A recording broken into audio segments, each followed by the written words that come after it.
الحمد لله رب العالمين والعاقبة للمتقين والصلاة والسلام على سيد الأنبياء والمرسلين وعلى آله وصحبه أجمعين أما بعد فأعوذ بالله من الشيطان الرجيم بسم الله الرحمن الرحيم قد أفلح المؤمنون الذين هم في صلاتهم خاشعون صدق الله العظيم وبلغنا رسوله النبي الأمين الكريم ونحن على ذلك لمن الشاهدين والشاكرين والحمد لله رب العالمين۔ میرے پیارے آقا صلی اللہ علیہ وسلم کے پیارے دیوانوں، آئیے سب سے پہلے ہمارا آپ مل کر حضور مصطفیٰ جان رحمت شمع بزم ہدایت نوبہار شفاعت تاجدار رسالت حضور احمد مجتبی محمد مصطفیٰ صلی اللہ تعالی علیہ وسلم کی بارگاہ میں عقیدت اور محبت کے ساتھ نذرانہ درود پیش کریں۔ پڑھیں اللہم صلی علی سیدنا مولانا محمد معدن الجود والکرم علیہ وبارک وسلم صلاۃ و سلام علیک یا رسول اللہ، صلاۃ و سلام علیک یا نبی اللہ، صلاۃ و سلام علیک یا نور اللہ صلی اللہ تعالی علیہ وسلم۔ معزز سامعین کرام، مجھے چونکہ موضوع دیا گیا ہے نماز کا، تو انشاءاللہ کوشش کروں گا یہ بتانے کی کہ ہم نماز کیسے پڑھیں۔ اللہ تبارک و تعالیٰ سے دعا ہے کہ اللہ تعالیٰ مجھے حق کہنے، آپ لوگوں کو حق سننے اور ہم سب کو اس پر عمل کرنے کی توفیق عطا فرمائے۔ معزز سامعین کرام، اسلام کے ارکان میں سے ایک اہم رکن نماز ہے، اور نماز افضل العبادات دین کا اہم رکن ہے۔ اسی لیے سرور دو عالم صلی اللہ تعالی علیہ وسلم نے یہ فرمایا، حدیث پاک کا مفہوم ہے، بروز قیامت آدمی نجات اسی وقت پائے گا جب اس کی نماز کمپلیٹ ہوگی۔ اگر نماز کمپلیٹ نہ ہو تو اس کا کوئی بھی عمل کمپلیٹ نہ ہوگا۔ تو نماز کی اہمیت اسی سے سمجھ میں آتی ہے، اور ایک حدیث میں یہاں تک ہے، سرور دو عالم صلی اللہ تعالی علیہ وسلم نے ارشاد فرمایا کہ حدیث کا مفہوم ہے کہ بندہ مومن جب نماز پڑھتا ہے تو اللہ تبارک و تعالیٰ کے درمیان اور بندوں کے درمیان حجابات ہٹا دیے جاتے ہیں، اور حورین اس نمازی بندے کا استقبال کرتی ہیں، جنت کے دروازے اس کے لیے کھول دیے جاتے ہیں، اور بندہ مومن ایک حدیث کے مفہوم کے مطابق اللہ سے سب سے زیادہ قریب وہ نماز میں ہوتا ہے۔ چونکہ نماز کی کیفیت یہ ایسی ہوتی ہے کہ گویا کہ وہ اللہ تبارک و تعالیٰ سے گفتگو کر رہا ہو، کلام کر رہا ہو۔ تو یقیناً نماز بندوں کے لیے نجات کا ذریعہ ہے، یقیناً قبر کے لیے نور ہے، یقیناً قیامت کے لیے پل صراط میں گزرنے کے لیے، اور نماز جنت میں پہنچانے کے لیے ایک اہم ذریعہ ہے۔ نماز سے آپ کے گناہ جھڑتے ہیں، آپ کے درجات بلند ہوتے ہیں، نیکیاں آپ کی بڑھتی ہیں۔ تو یہ سب کچھ ہے، لیکن آپ کی نیکیاں کب بڑھے گی، آپ کے درجات کب بلند ہوں گے، نماز آپ کے لیے نور کب ہوگی، حجت کب ہوگی؟ یہ اس وقت ہوگی جب نماز کو نماز کے طریقے سے، سنت طریقے سے آپ پڑھیں گے۔ چونکہ بندہ مومن نماز کے لیے آتا ہے تو اسی وقت سے شیطان اسے پریشان کرنا شروع کر دیتا ہے اور وسوسات میں مبتلا کر دیتا ہے، کوشش یہ کرتا ہے کہ وہ کسی طریقے سے نماز میں نہ آئے، لیکن پھر بھی وہ آ جائے تو آپ نے دیکھا ہوگا آپ نماز پڑھتے ہیں تو آپ کو پتہ نہیں ہوتا کہ آپ کی یہ پہلی رکعت ہے یا دوسری رکعت ہے. کبھی آپ نماز پڑھتے ہیں آپ کو پتہ نہیں ہوتا آپ نے سجدہ 1 کیا یا 2 کیا ہے. آپ نماز پڑھتے ہیں کبھی ایسا ہوتا ہے کہ آپ کو پتہ نہیں ہوتا آپ کبھی 4 کے بجائے 3 بھی پڑھ کے سلام پھیر لیتے ہیں, کبھی 4 کے بجائے 5 بھی رکعت بھی آپ پڑھ لیتے ہیں, لیکن آپ کو خبر نہیں ہوتی. ایسا کیوں ہوتا ہے؟ وجہ یہی ہے کہ پہلے تو شیطان آپ کو نماز سے روکتا ہے, لیکن آپ نماز میں آتے ہیں تو اس طریقے سے خلل ڈالتا ہے کہ آپ کو پتہ ہی نہ چلے نماز پڑھنے کے باوجود بھی کہ آپ نے کیا پڑھا ہے, کیا پڑھا ہے. تو ایک کیفیت ہے. امام عبد الرحمن صفوری رحمت اللہ تعالی علیہ فرماتے ہیں کہ جب بندہ نماز کے لیے آ جاتا ہے تو شیطان اپنے چیلوں سے کہتا ہے مسجد تک پہنچ گیا, لیکن ایسے اس خیالات میں اسے وسوسات اس پر مسلط کر دو کہ اسے اپنے نماز کا پڑھتے ہوئے بھی اس کے نماز کا خیال نہ رہے. اس طریقے سے پورے جو ہے دنیاوی خیالات کا نماز جو ہے ایک طریقے سے آماجگہ بن جاتی ہے. جہاں آپ کو کوئی خیال نہ آئے آپ دیکھیں نماز شروع کریں سارے خیالات وہاں آتے ہوئے آپ کو نظر آئیں گے. تو ایسی نماز جس میں آپ کو رکعت کا بھی پتہ نہ ہو, آپ کو جو ہے قرات کا بھی پتہ نہ ہو, نماز پڑھنے کے باوجود بھی آپ کے سجدے میں سرور پیدا نہ ہو, تو ایسے نماز پڑھنے کا فائدہ کیا ہے؟ امام غزالی رحمت اللہ تعالی علیہ ایک حدیث نقل فرماتے ہیں کہ نماز 2 طرح کی ہوتی ہے. ایک نماز ہوتی ہے جب بندہ مومن نماز ادا کرتا ہے تو نماز نورانی شکل و صورت اختیار کرتی ہے اور رب تبارک و تعالی کی بارگاہ میں جاتی ہے, اور بندہ مومن کے لیے وہ نماز دعا کرتی ہے کہ جس طریقے سے تو نے میری حفاظت کی اللہ تیری حفاظت کرے. اور امام غزالی رحمت اللہ تعالی علیہ فرماتے ہیں کہ دوسری نماز وہ ہوتی ہے جو نماز ادا کرتا ہے لیکن نماز وہ کالی شکل و صورت اختیار کرتی ہے, آسمان کی طرف جاتی ہے, فرشتے الٹا اسے مار دیتے ہیں, وہ آ کر اسی کے منہ پر گرتی ہے, گویا کہ وہ نماز پڑھنے کے باوجود بھی اس کی نماز قابل قبول نہیں ہوتی. یعنی آدمی نماز پڑھ رہا ہے لیکن وہ نماز اسی کے منہ پر مار دیا جاتا ہے. تو اب آپ سوچیں ایسی نماز کا فائدہ کیا کہ نماز جتنے اس میں ارکان ہیں اس نے نماز ادا کیا, ٹائم دیا, سب کچھ کرنے کے باوجود اس کی نماز نورانی شکل و صورت اختیار نہیں کرتی بلکہ کالی شکل و صورت اختیار کرتی ہے, اور وہ نماز اس کے منہ پر مار دی جاتی ہے. تو اس سے یہ بات سمجھ میں آئی کہ ہر ایک کی نماز نماز نہیں ہوا کرتی.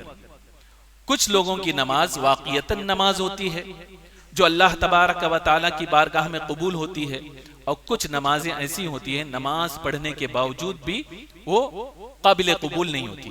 سرکار دو عالم صلی اللہ علیہ وسلم نے ارشاد فرمایا کہ آدمی نماز پڑھتے ہوئے 60 سال کی عمر تک پہنچ جاتا ہے لیکن اس کی ایک نماز بھی اللہ کی بارگاہ میں قبول نہیں ہوتی.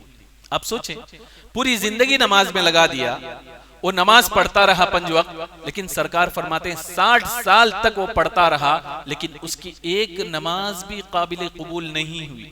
وجہ کیا ہے؟ وجہ یہی ہے اس نے رکوع صحیح کیا, سرکار فرماتے ہیں تو اس کا سجدہ صحیح نہیں. اگر اس نے سجدہ صحیح کیا تو اس کا رکوع مکمل نہیں. یعنی اس طریقے سے وہ پڑھتا ہے کہ اس کی نماز کامل نہیں ہوتی. جب کامل نماز نہیں ہوتی اللہ کی بارگاہ میں وہ نماز مقبول بھی نہیں ہوتی. تو ایسے نماز پڑھنے سے آدمی کا فائدہ کیا کہ جو قابل قبول نہ ہو. تو ہمیں یہ سوچنے کی ضرورت ہے کہ آخر ہم اپنی نماز کو قابل قبول کیسے بنایا جائے.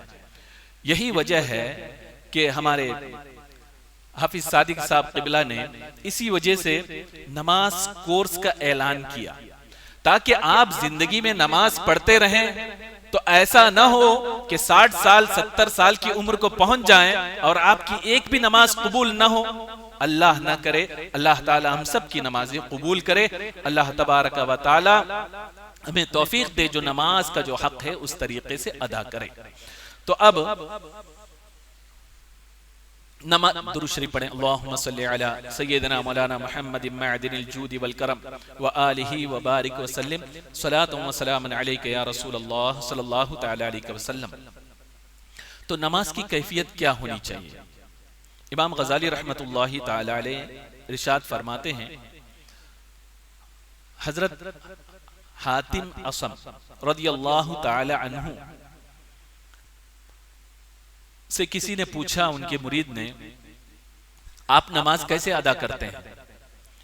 تو آپ نے فرمایا، سب سے پہلے تو میں اچھے طریقے سے وضو کرتا ہوں، پھر نماز کے لیے جب کھڑے ہوتا ہوں تو میں یہ تصور کرتا ہوں زمین پر مصلی پر نہیں بلکہ پل صراط پر کھڑا ہوں۔ اس بات کو ذہن نشین کر لے۔ آپ فرماتے ہیں، اور یہ حضرت اعصم رحمت اللہ تعالی علیہ کوئی معمولی بزرگ نہیں ہے بلکہ با کرامت ولی ہیں، صاحب کرامت بزرگ ہیں، اکابر اولیاء کرام میں سے ہیں۔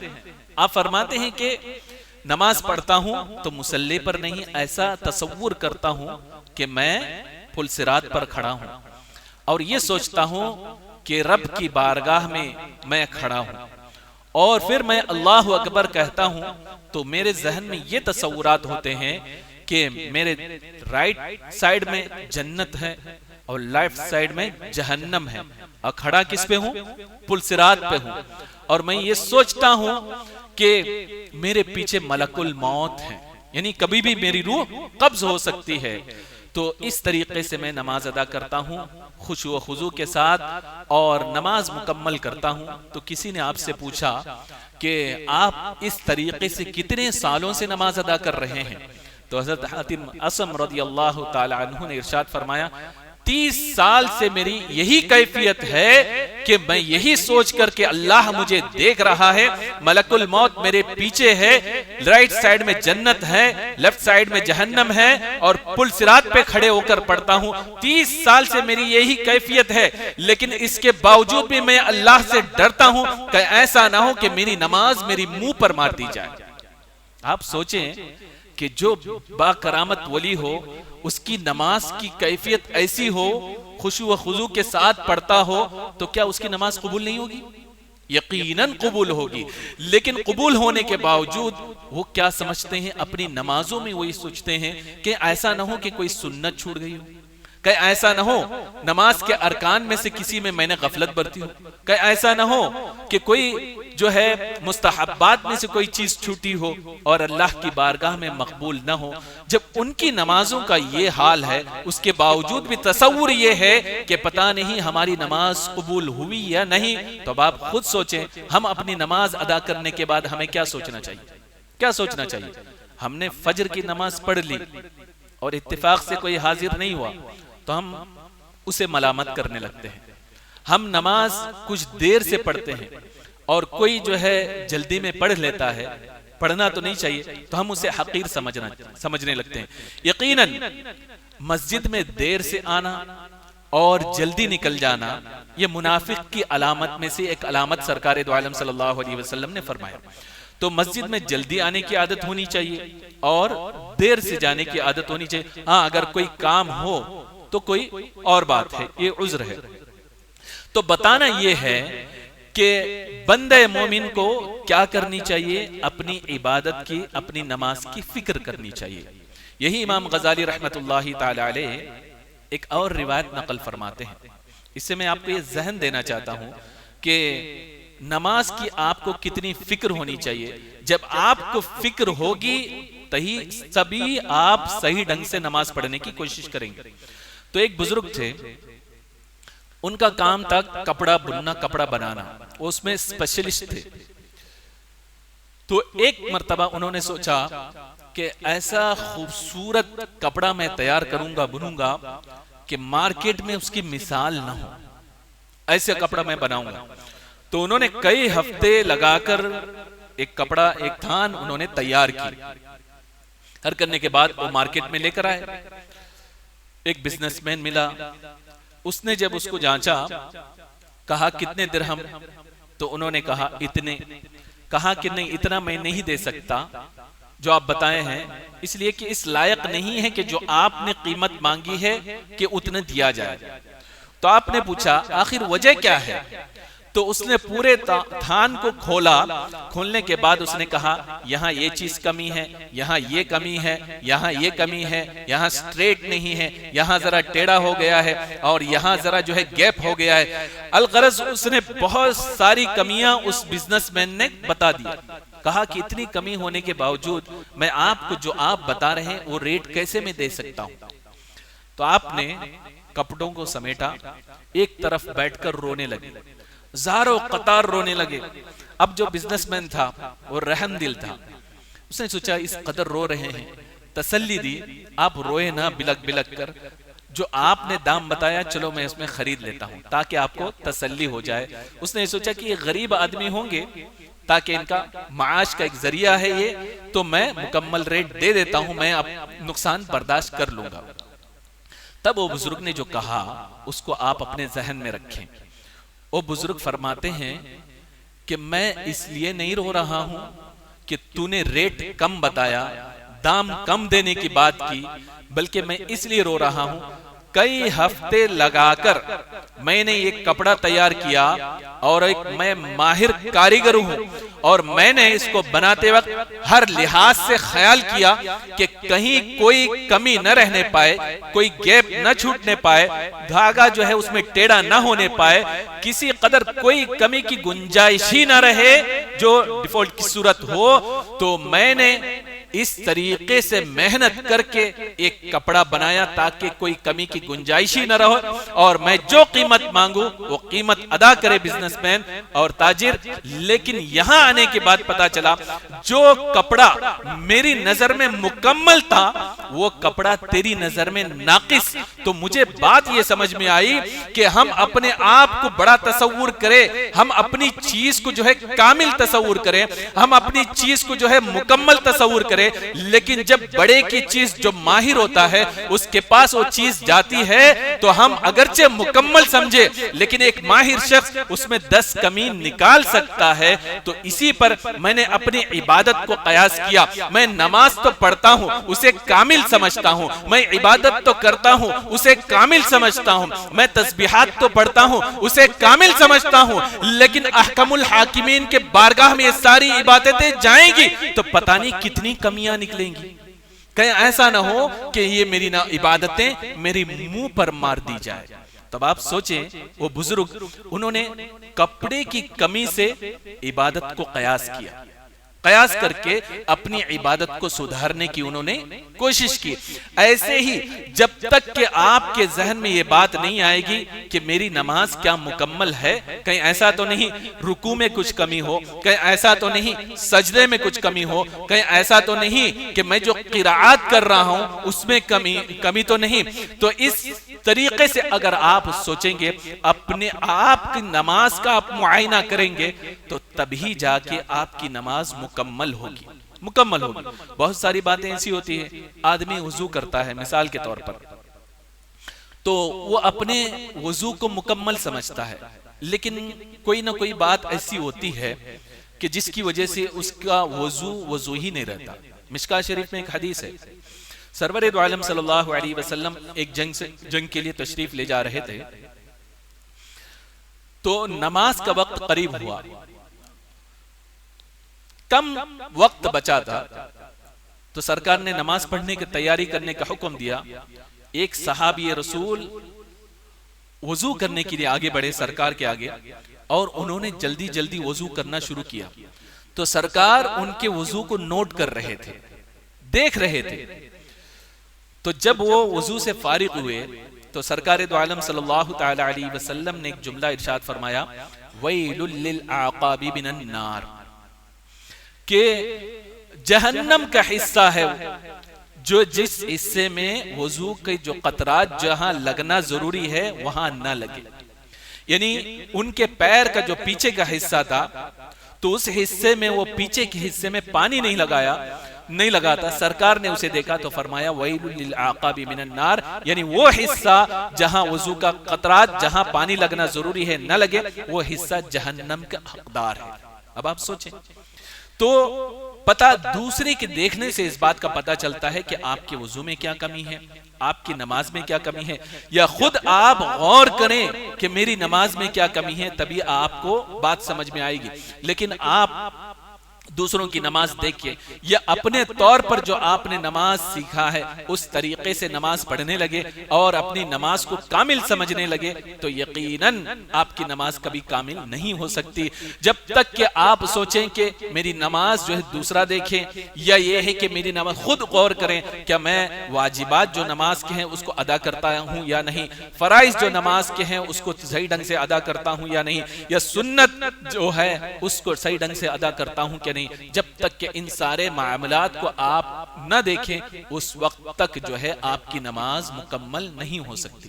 اذان کتنے بجے؟ 8:20 کو۔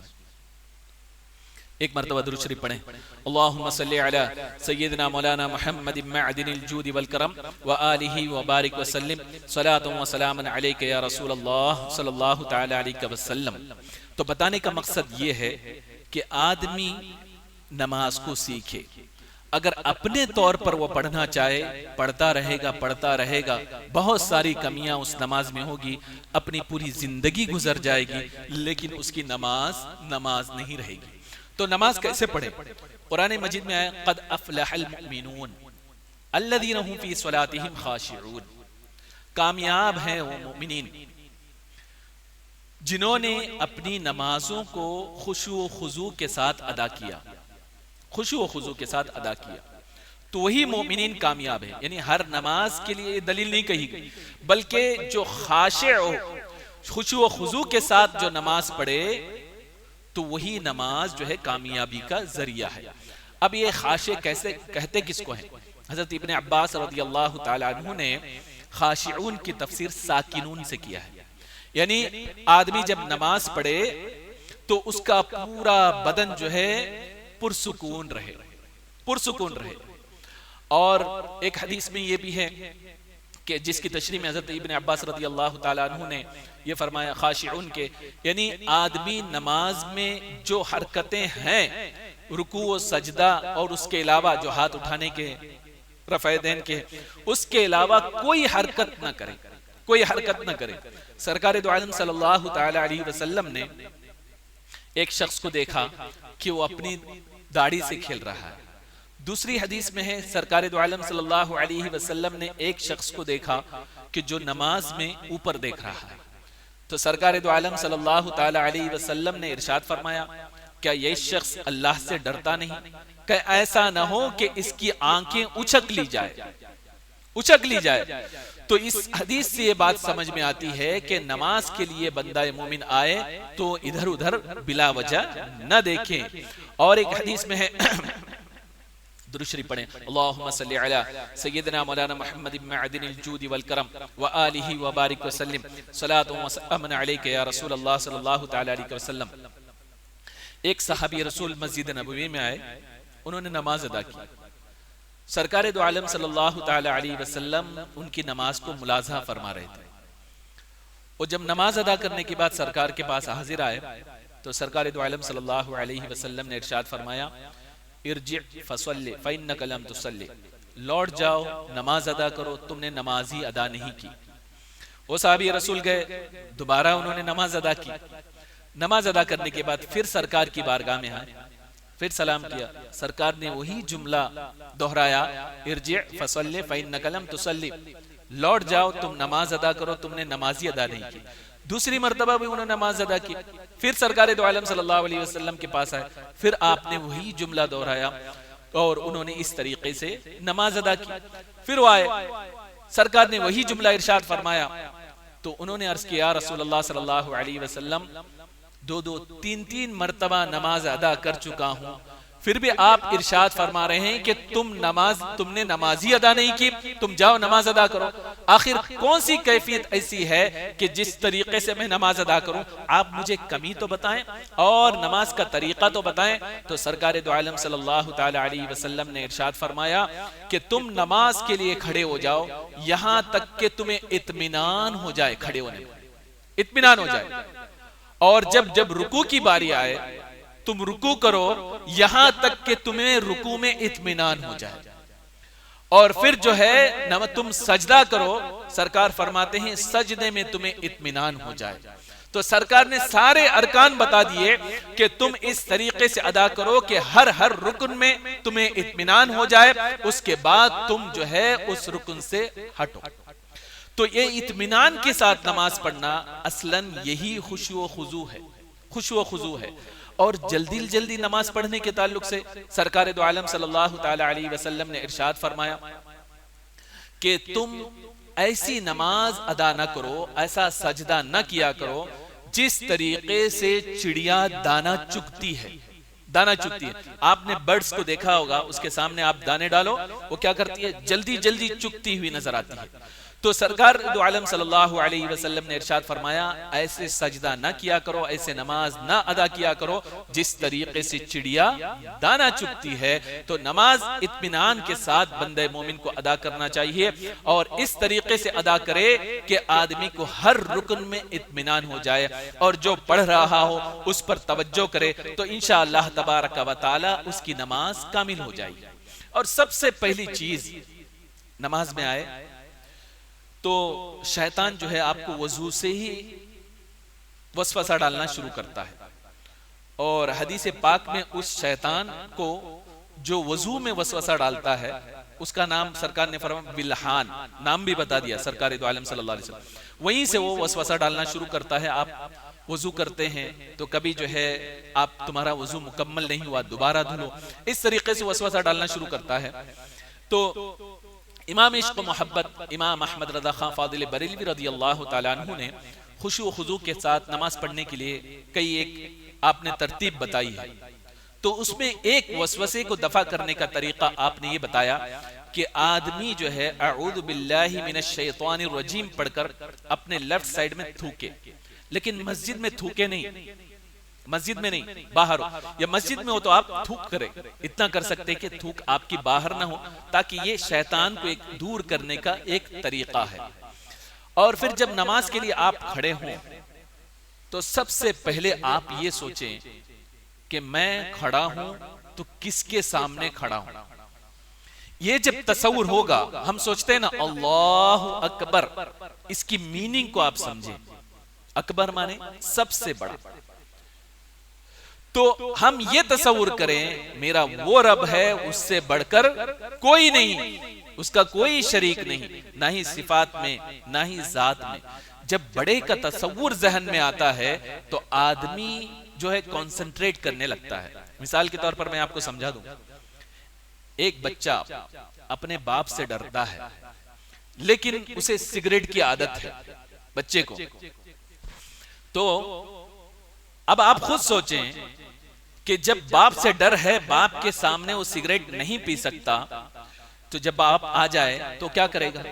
سگریٹ کو چھپائے گا، یا تو ایسے موقع کے تلاش میں رہے گا باپ گھر پہ نہ ہو، چھپ کر سگریٹ پیے، یہ ہے کہ کوئی ایسے موقع کے تلاش میں رہے گی کہ باپ کی نظر ہی اس پر نہ پڑے۔ تو اس سے آپ سمجھیں کہ آپ کو جو ہے آپ کے باپ کا ڈر ہے، یا آپ کے بھائی کا ڈر ہے، یا ماں کا ڈر ہے، اب اس ڈر کی وجہ سے آپ کیا کرتے ہیں؟ سگریٹ چھوڑ دیتے ہیں۔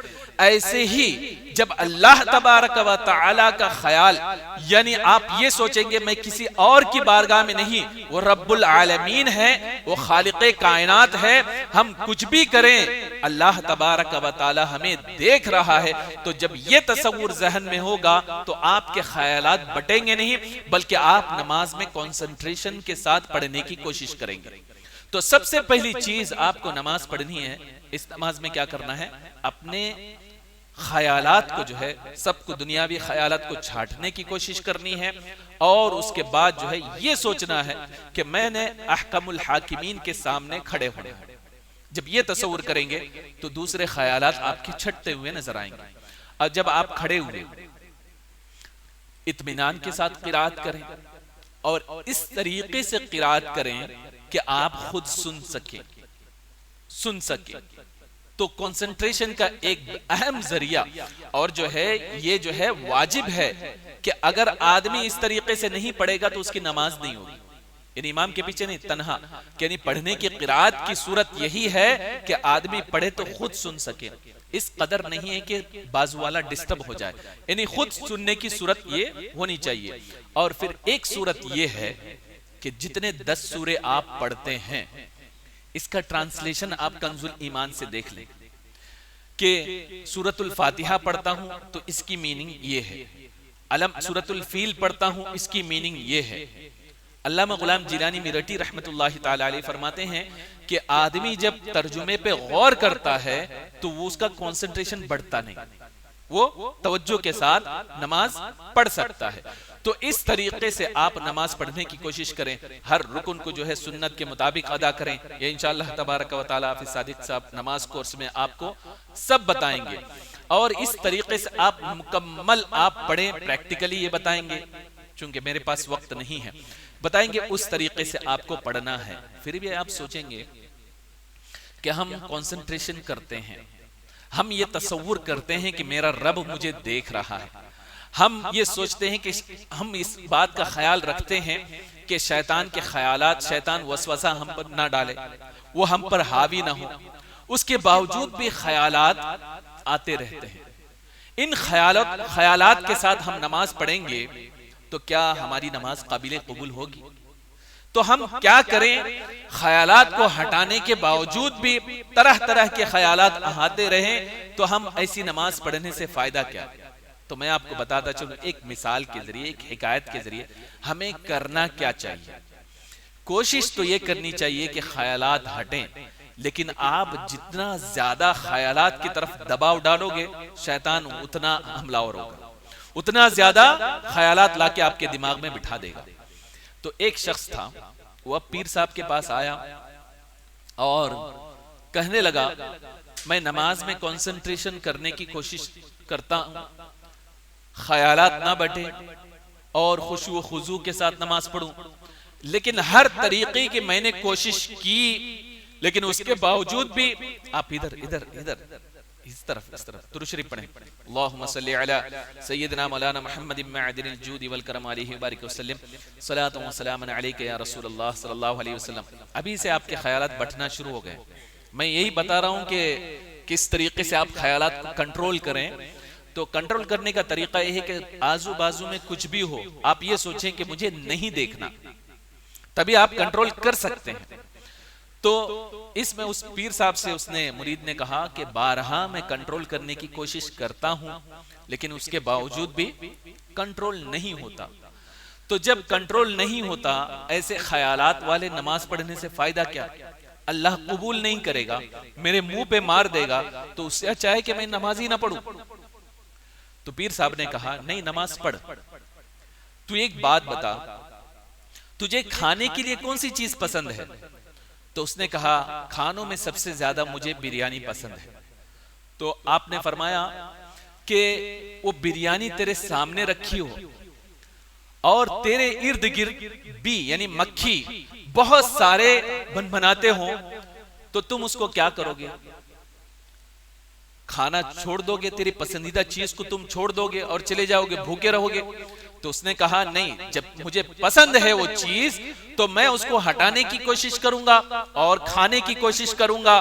تو آپ نے پوچھا کہ کتنی بار ہٹاؤ گے؟ تمہاری پسندیدہ چیز میں بار بار مکھیاں آئے؟ تو اس نے کہا کہ جب تک کہ پلیٹ صاف نہ ہو، چونکہ میری پسندیدہ چیز ہے، اس وقت تک میں کوشش یہ کروں گا مکھیاں ہٹتی رہیں، میں ہٹاتا رہوں اور اپنے پلیٹ کو کم سے کم مکمل طور پر صاف کروں، مکمل کھا لوں۔ تو برجستہ اس پیر صاحب نے کہا جس طریقے سے بریانی جو ہے تجھے پسند ہے اور کوئی چیز ایسی ہے ناپسندیدہ چیز اس پر حملہ اور ہونے کی کوشش کر رہی ہے، تجھے پسند نہیں ہے کہ وہ اس پر مکھی اس پر بیٹھے، تو اسے ہٹاتا جا رہا ہے اور کھاتا جا رہا ہے۔ تو اس سے بات سمجھ میں آئی جو چیز پسند ہو تو اگر ہم چاہیں تو خیالات ہو کوئی چیز ہو اس میں آئے اس کو ہٹایا جا سکتا ہے اور اپنے کام کو مکمل بھی کیا جا سکتا ہے۔ ایسے ہی تو اپنی نماز کو من پسند بنا لے، کتنے بھی خیالات آئیں گے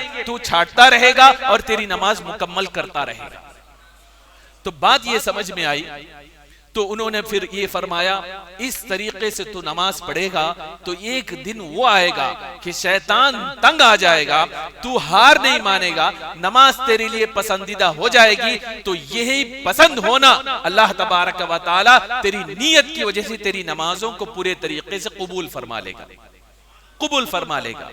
تو یہ ایک ذریعہ ہے کہ آپ نے یہ نہ سوچے کہ خیالات ہٹتے نہیں تو ہماری نماز پڑھنے سے فائدہ کیا، منہ پر مار دی جائے گی۔ آپ کا کام صرف کیا ہے، کوشش ہے، کوشش ہے، اس کے باوجود بھی خیالات آئیں تو اس کے اپنے حال پہ چھوڑ دیں اور آپ اپنی نماز کو کمپلیٹ کریں، اس طریقے سے آپ کی نماز مکمل ہو جائے گی۔ اور ایک طریقہ، بہترین طریقہ نماز کو قبول کروانے کا، وہ ہے جماعت کی نماز، جماعت کے ساتھ نماز۔ اس لیے حدیث پاک کا مفہوم ہے جہاں 40 لوگ جمع ہو وہاں اللہ کا ایک مقبول بندہ ہوتا ہے، اور دعا کرے کسی کی دعا قبول نہ ہو، اس ایک کی دعا قبول ہو جائے تو اللہ تعالیٰ اس ایک کے صدقے میں سب کی دعاؤں کو قبول فرماتا ہے۔ ایسے ہی اگر آپ جماعت میں شریک رہیں گے، کوئی ایک بندہ اس میں ایسا ہوگا کہ جس کی نماز اللہ کی بارگاہ میں مقبول ہوگی تو اللہ تبارک و تعالی اس کے صدقے میں سارے لوگوں کی نماز کو قبول فرما لے گا۔ تو نماز کی قبول کرانے کا ایک بہترین ذریعہ کیا ہے، وہ جماعت ہے۔ اس لیے کہ فقہ کا ایک قاعدہ ہے کہ آدمی کوئی چیز خریدتا ہے، اگر پوری ٹوکری وہ خرید لے، اس میں کچھ سامان جو ہے اس میں کمی ہو تو حکم یہ ہے کہ پورا پورا اس کو واپس کر دے، یا کہ مکمل طور پر یا تو قبول کر لے یا تو جو ہے مکمل اسے دے دے۔ تو علماء فرماتے ہیں ایسے ہی جب بندے مومن کئی ایک جمع ہوتے ہیں اور نماز پڑھتے ہیں، کچھ جو ہے جن کی نماز قبول ہو تو ایسا نہیں ہو سکتا ہے کہ اللہ تبارک و تعالی چند کی قبول فرما لے اور چند کو ریجیکٹ کر دے، ریجیکٹ کر دے۔ جب قبول کرے گا تو اللہ تعالیٰ ایک کی قبول ہو جائے گی تو اللہ تعالیٰ سب کی جو ہے قبول فرما لے گا۔ تو سب سے بہترین ذریعہ نماز اللہ کی بارگاہ میں قبول کرانے کا کیا ہے، وہ ہے جماعت کے ساتھ نماز پڑھنا۔ آج سے آپ عہد کر لیں، کوشش یہی کریں گے جب بھی نماز ادا کرنی ہو تو ہم جو ہے جماعت کے ساتھ فرض نماز ادا کریں گے۔ تو یہ جو ہے نماز کی قبولیت کا بہترین ذریعہ ہے، اس کو آپ لازم کریں اور مسجد میں جو ہے پہلے آنے کی کوشش کریں، اور کوشش یہ کریں کہ نماز کے بعد بھی تھوڑی دیر اگر کام نہ ہو تو بیٹھیں، وظائف کریں۔ انشاءاللہ تبارک و تعالی کوئی نہ کوئی عمل آپ کا قبول ہوگا تو اس کے ذریعے جو ہے آپ کے تمام اعمال قبول ہوتے ہوئے نظر آئیں گے۔ اللہ تبارک و تعالی سے دعا ہے کہ اللہ تبارک و تعالی ہم سب کو خشوع و خضوع کے ساتھ نماز ادا کرنے کی توفیق عطا فرمائے۔ استغفر اللہ ربی من کل ذنب واتوب الیہ، وآخر دعوانا ان الحمد للہ رب العالمین۔